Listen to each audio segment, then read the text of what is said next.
Mr. Cleon here from Cleon Maths. Today we're going to be looking at the 2022 Higher Mathematics exam. Let's go straight to there, paper 2 with question 1.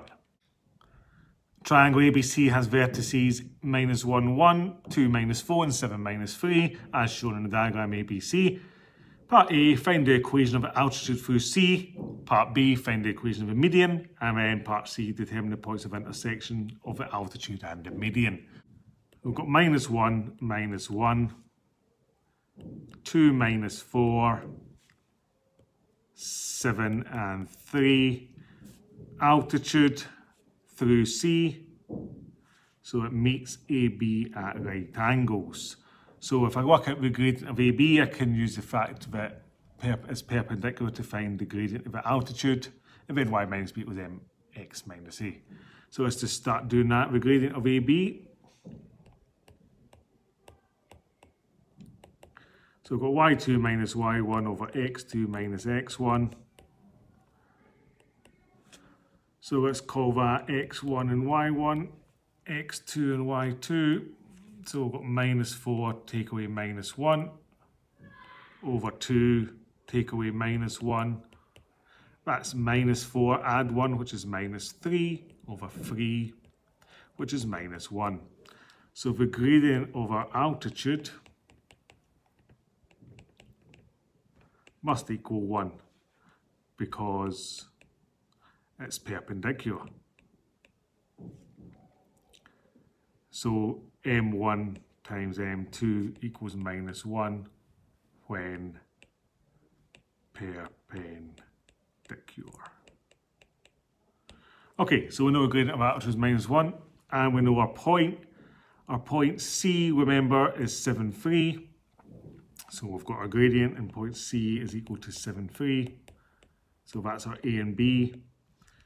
Y minus B, mx minus A. Should be simple enough to solve. Y minus 3 is 1, x minus 7. Y minus 3 is x, take away 7. So y equals x minus 7, add 3, -4. And we're done there. Okay, question 1b, find the equation of a median through B. So the midpoint, we just half each of the coordinate parts and divide by 2. So in other words, we've got -1 plus 7 divided by 2, and we've got -1 plus 3 divided by 2. That gives us 7 minus 1 is 6, divided by 2 is 3. 3 minus 1 is 2, divided by 2 is 1. So our midpoint is just 3, 1. Our midpoint is 3, 1. So our gradient is just going to be, well, let's call that x1, y1, x2, y2, 1 take away -4 over 3 take away 2. 1 take away -4 is 5, over 3 take away 2 is 1. Our gradient of our median is 5. So we can use y minus b as mx minus a as normal. Let's just call that A and B using positive numbers because it's easier to work with. You can use the other point if you want. Y minus 1 is 5x minus 3. So y minus 1 is 5x minus 15. So y is equal to 5x minus 14. So for part 3, we've got a point of intersection.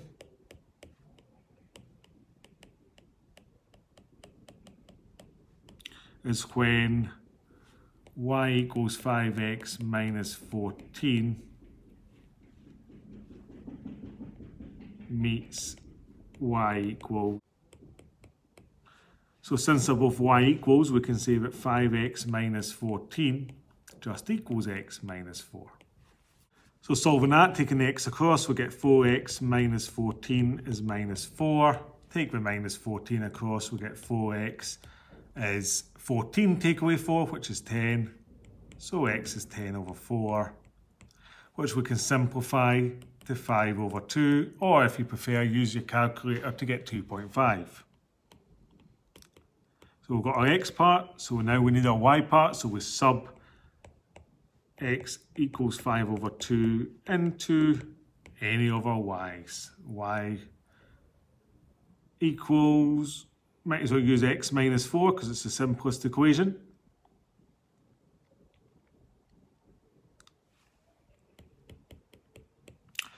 So we've got y equals 5 over 2 take away 4. That equals minus 3 over 2, or minus 1.5, if you prefer. So there's our 2 points. So our point of intersection, just to answer the question, is equal to 5 over 2 minus 3 over 2. And we're done. Question 2 says, determine the equation 2x squared minus 8x plus 4 minus p equals 0 has 2 real and distinct roots. Determine the range of values for p. So 2 real and distinct roots means that the determinant, in other words b squared minus 4ac, has to be strictly greater than 0. So in this case, a is 2, b is minus 8, and this whole thing here is c, 4 minus p. So we'll just substitute that in. So we've got minus 8 squared minus 4 times 2 times 4 minus p is greater than 0.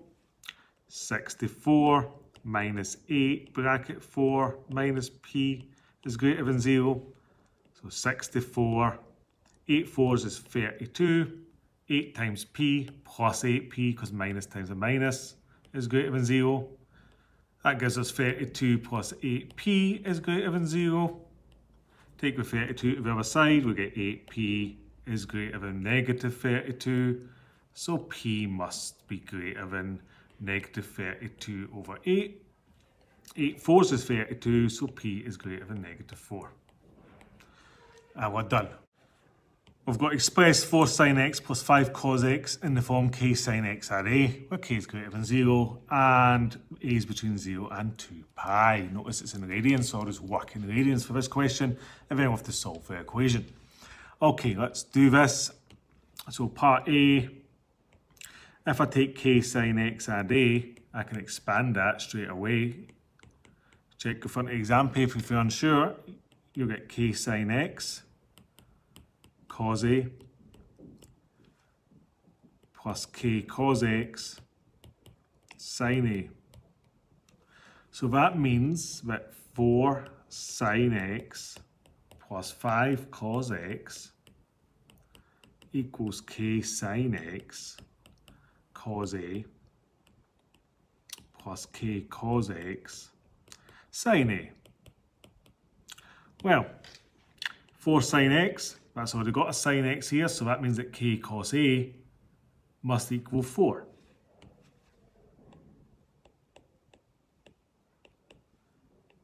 Similarly, we've got on this side cos x and this side cos x, so whatever's left, k sin a must equal 5.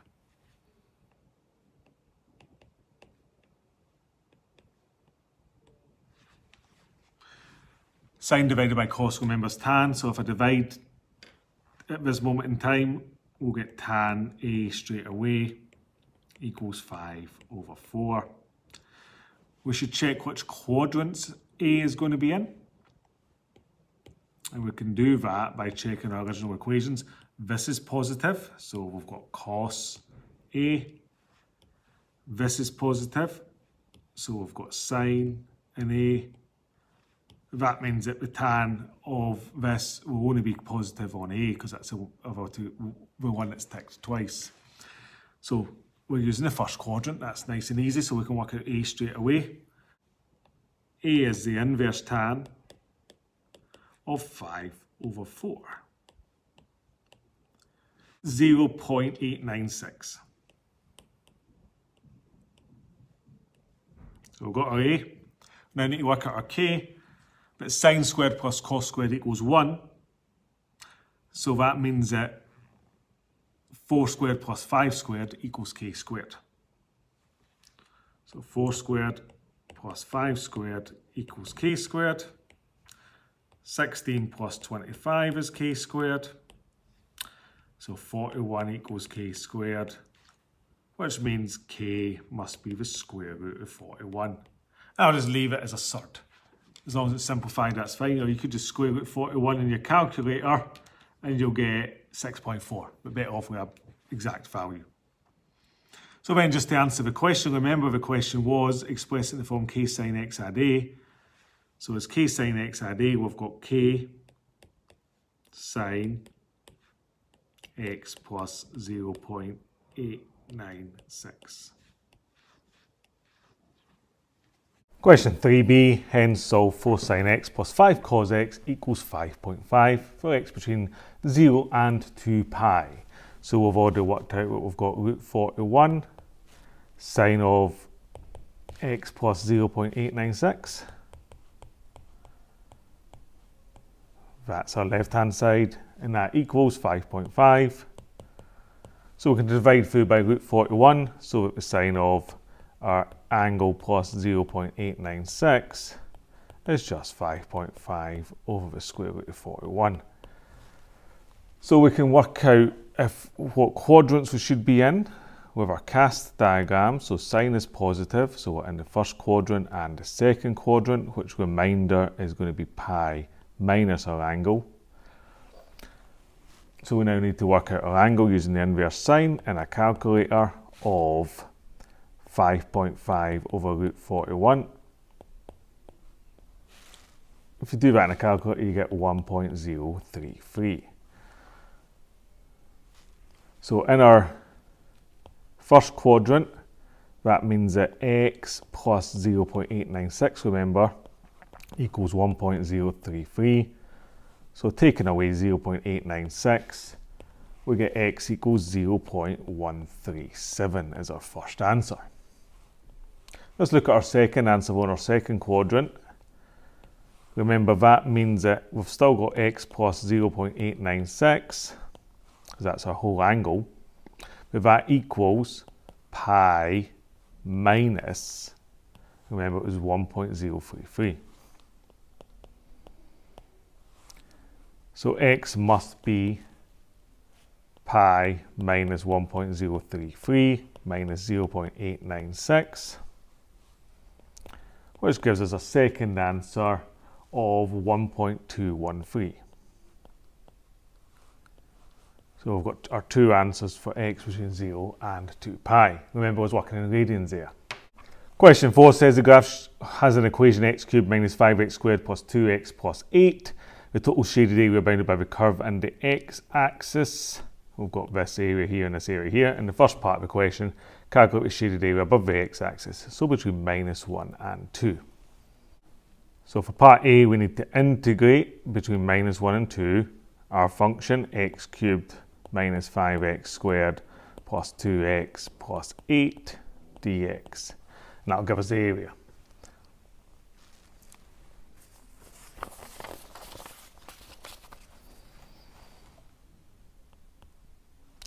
So x cubed becomes x to the power of 4 over 4 minus 5x cubed over 3 plus 2x becomes x squared, divided by 2 still x squared, plus 8x, and we're doing that between the limits of minus 1 and 2. So we need to substitute 2 in, take away, then substitute minus 1 in. So for our first bracket, we've got 2 to the power of 4 over 4 minus 5, 2 cubed over 3 plus 2 squared plus 8 times 2. Take away our second bracket, minus 1 to the power of 4 over 4 minus 5 minus 1 cubed over 3 plus minus 1 squared plus 8 times minus 1. So let's work out each bracket separately, and I'm going to keep it as fractions so that our answer is as nice as possible. I'm just using my calculator to get those fractions. So our first one, we have got 4 for the first term minus 13 thirds plus 4 plus 16, and we're taking away a quarter plus 5 thirds because it's minus times a minus, plus 1, take away 8.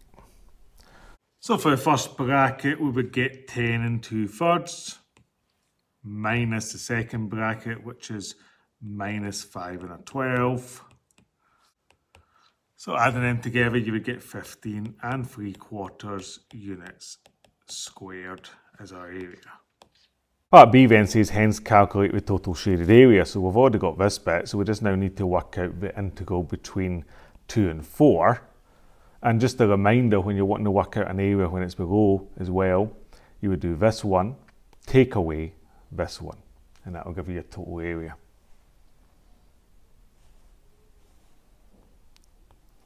So for part B, we've got our integral already between minus 1 and 2 of x cubed minus 5x squared plus 2x plus 8. And we're going to take away the integral between 2 and 4 of the same thing, x cubed minus 5x squared plus 2x plus 8 dx. Just put that bit in brackets just to separate it out. And I'm going to do that bit first. I already know the answer to this bit. Let's just write that down. So that gives us 15 3/4 minus, let's just start integrating now. So we already know the answer to that, so there's no extra work required. It's 1/4 x to the 4 minus 5 over 3x cubed plus x squared plus 8x, and that's between 2 and 4. So keeping that 15 3/4 just floating about, minus, let's just use big brackets. Let's substitute our 4 in to start with. So we end up with 4 to the power of 4 over 4 minus 5 times 4 cubed over 3 plus 4 squared plus 8 times 4. So that's our first limit. Take away our second limit, which in this case is 2, so it's 1/4, 2 to the power of 4 minus 5, 2 cubed over 3 plus 2 squared plus 8 times 2. 15 3/4 minus the first bracket, it's 64 minus 106 2/3 plus 16 plus 32. That's this bracket here. And this bracket we already know the answer to because we did it in part A, so we might as well just write down the answer. That was 10 2/3. So take away 10 2/3.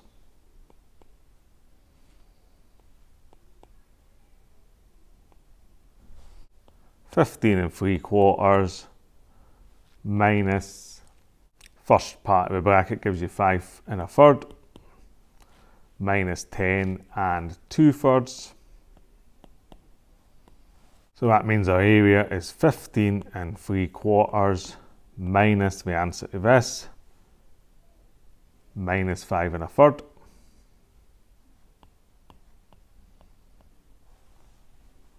Minus, minus, so we're adding them together. So 15 3/4 plus 5 1/3 gives us a final answer of 21 1/12 units squared. Question 5, functions f and g are given by f of x is x squared minus 2, g of x is 3x plus 5. We've defined expressions for f of g of x and g of f of x, and then determine the range of values for which f of g of x is less than g of f of x. Let's get straight into it. Part 1, f of g of x equals, so we've got f of x is x squared minus 2, so we've got g of x squared minus 2, and g of x is 3x plus 5. 3x plus 5 all squared, take away 2. 3 3s are 9x squared, 3 5s is 15, times 2 is 30x. 5 5s is 25, minus 2. So f of g of x equals 9x squared plus 30x plus 23. Part 2, g of f of x. Well, g, I remember, is 3x plus 5, so it's 3f of x plus 5. That's 3 times x squared minus 2 plus 5. So g of f of x is 3x squared minus 6 plus 5. G of f of x, 3x squared minus 1. Determine the range of values for which f of g of x is less than g of f of x.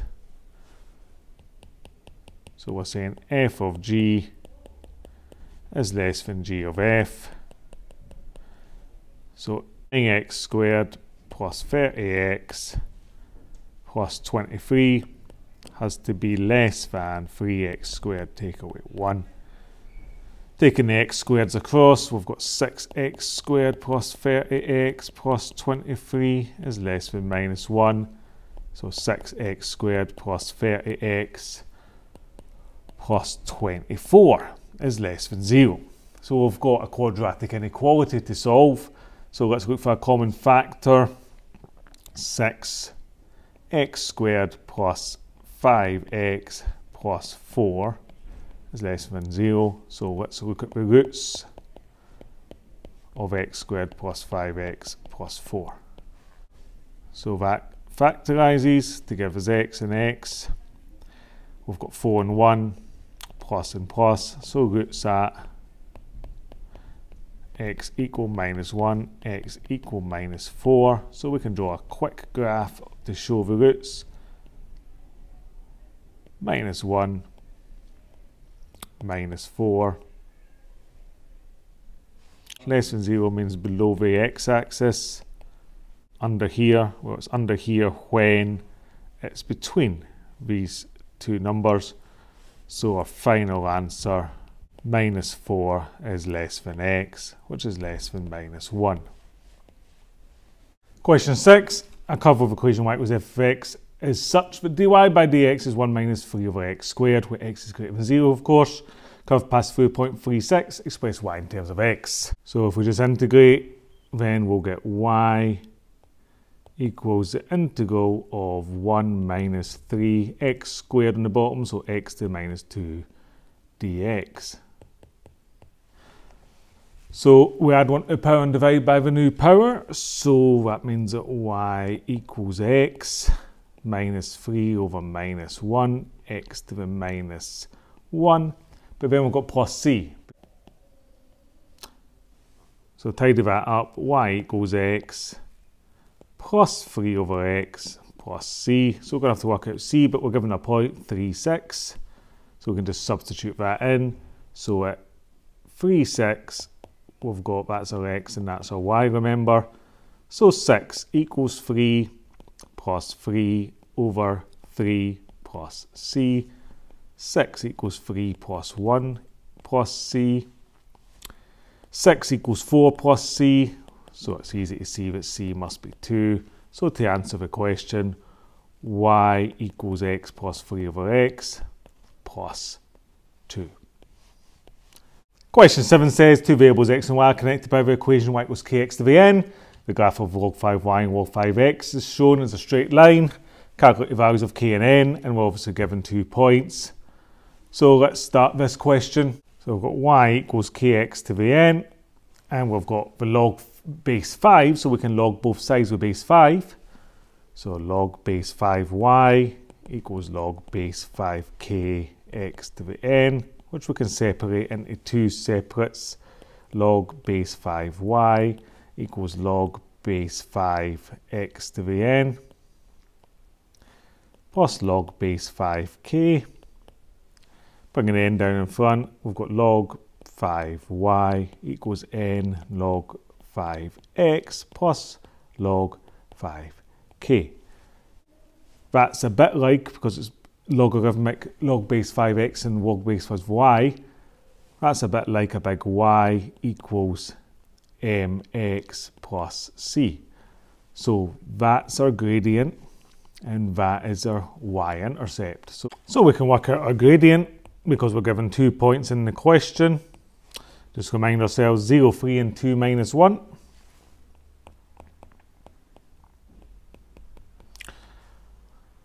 So our gradient equals minus 1 take away 3 over 2 take away 0. That's minus 4 over 2, which is minus 2. We can then do our y-intercept. That's c, remember. So c was log 5k. That crosses the y-axis at the number 3. So that means that 5 cubed equals k. So 125 equals k. So to answer our question, we had y equals kx to the power of n. So y is 125x to the minus 2, where k equals 125 and n equals minus 2. Question 8. A rectangular plot consists of a rectangular pond surrounded by a path. The length and breadth for x and y, and the path is 1.5 metres wide at the pond ends and 1 metre on the other sides, as shown. The total area of the pond and the path is 150. Show that the area of the pond is given by this equation. Well, we know the total area all the way round is x times y, or y times x. So we know, first of all, for part A to start with, that the area, total area y times x must equal 150, because it says so in the question, 150 square metres. If we go back up to the diagram, this distance here is going to be x minus 1.5 and 1.5, so 3. Similarly, going along the way, that distance there is going to be y minus, and you've got 1 and 1, so 2. So clearly the area of the pond part is y minus 2 times x minus 3. So the area of our pond, y minus 2 times x minus 3. We'll call that A. Now notice there's y in here, but our question doesn't have any y's, but we know that y times x equals 150, so putting that back up there, y is 150 over x. Keep that in mind because we can substitute that in for y later on. Let's multiply our brackets out here. A equals yx or xy minus 3y minus 2x plus 6. Substituting our y in, which is 150 over x, we get 150 over x times x minus 3, 150 over x minus 2x plus 6. So that simplifies to 150 minus 450 over x minus 2x plus 6. So 150 plus 6 is 156 minus 2x minus 450 over x. That's now a function of x. And that's exactly as required. So we've done part A. Part B, determine the maximum area of a pond. This is called an optimization question. So in this case, we need to differentiate it and find the stationary points. So A dash x, we're going to have minus 2. And if I take a little note up here, minus 450 over x is minus 450 x to the minus 1. So we've got minus 2, then plus 450 x to the minus 2. Or, in other words, A dash x is minus 2 plus 450 over x squared. Clearly x cannot equal 0. So max or min stationary points we're looking for. So we want to set A dash x equal to 0. So that gives us minus 2 plus 450 over x squared equals 0. So multiplying through by x squared to eliminate the fraction, we get minus 2x squared plus 450 is 0. So 2x squared equals 450. X squared is 225. And therefore x is the square root of 225, which gives us two answers, plus or minus 15. X squared equals 225, so x equals 15. We can discount the negative value based on the question and do a nature table for just x equal to 15. So we've got x up to 15 and then at before 15. So at 15 we have got it being 0. If we pick a value before 15 but not 0, as you know, then you will see that you'll have 450 over 1, take away 2, which is positive.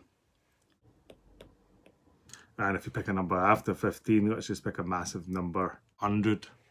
If we did 450 over 100 squared, that'd be a very small number. Take away 2, it's going to be a negative answer. So it's negative. So the max area, A of x, was equal to 156 minus 2x minus 450 over x. So at 15, we get 156 minus 2 times 15 minus 450 over 15. That's 156 minus 30 minus 30 again, which is 96. So meters squared. Question 9. The line y equals 3x plus 7 intersects the circle x squared plus y squared minus 4x minus 6y minus 7 at the points P and Q. Find the coordinates of P and Q. So I need to substitute y equals 3x plus 7 into it because they intersect. So part A, try to find the points of intersection.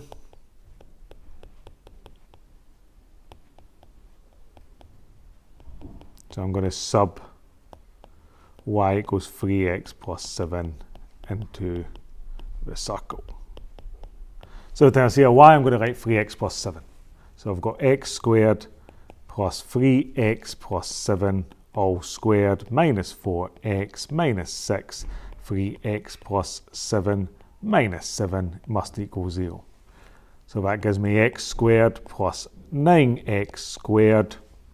3 sevens is 21, double that is 42x, 7 sevens is 49, minus 4x, minus 18x, minus 42, minus 7 equals 0. So we've got in total 10x squareds. We've got 42 minus 18 minus 4, which is plus 20x. And then we've got 49 minus 42 minus 7, that's 0. So that equals 0. So we can factorise that nice and easy. 10x is a common factor, obviously. X plus 2 equals 0. So that gives me two solutions.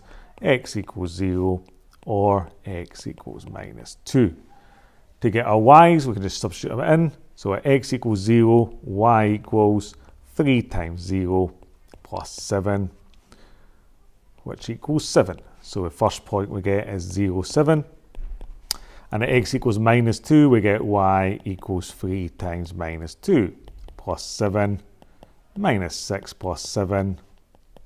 That's 1. So our second point is minus 2, 1.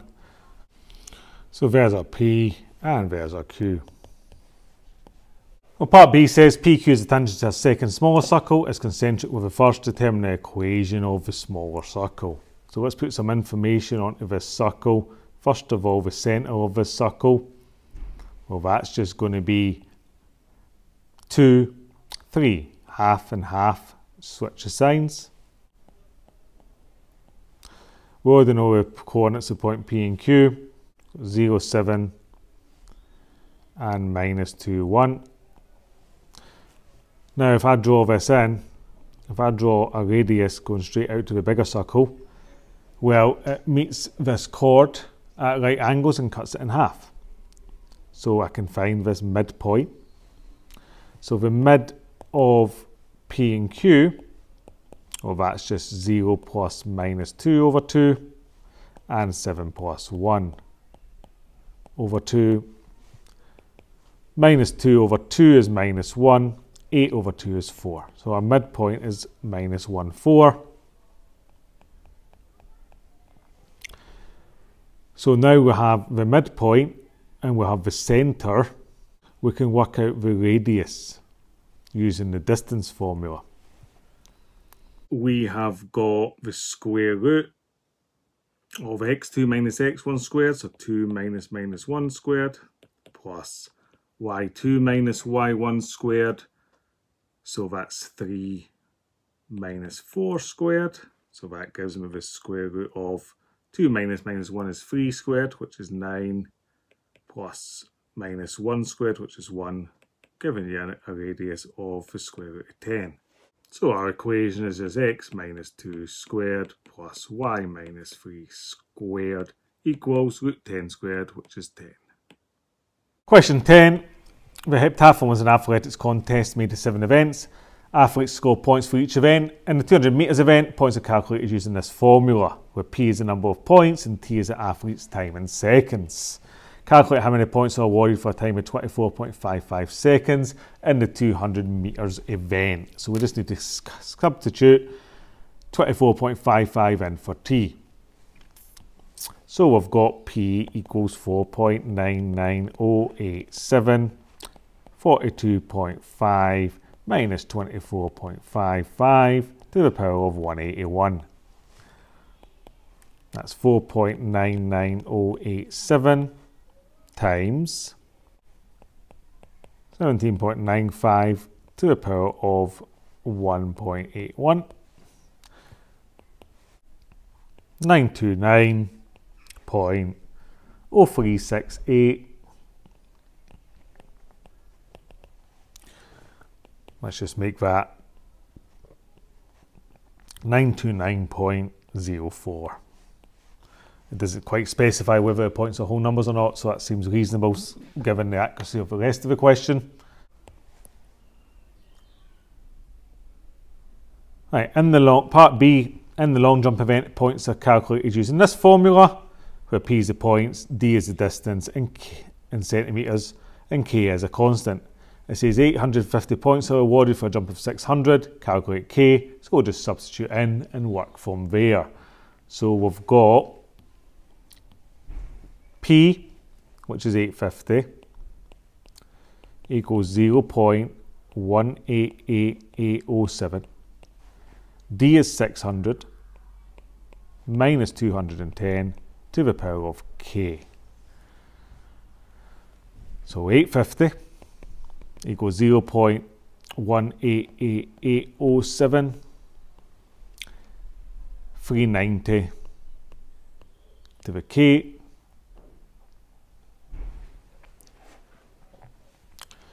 So dividing through, we get 850 over 0.188807 equals 390 to the power of K. Logging both sides, I'll just use the natural log.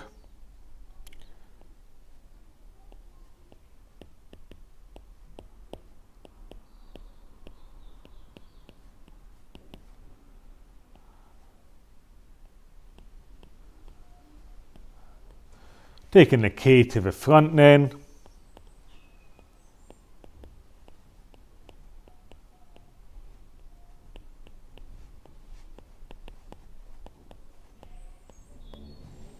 Equals log of 850 over 0.188807 divided by the log of 390.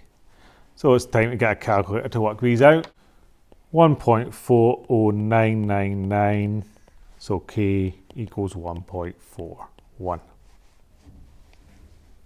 This has been Clever Maths. Today we've went through the higher 2022 exam paper for Maths Paper 2. Take care, stay safe and good luck with the rest of your exams.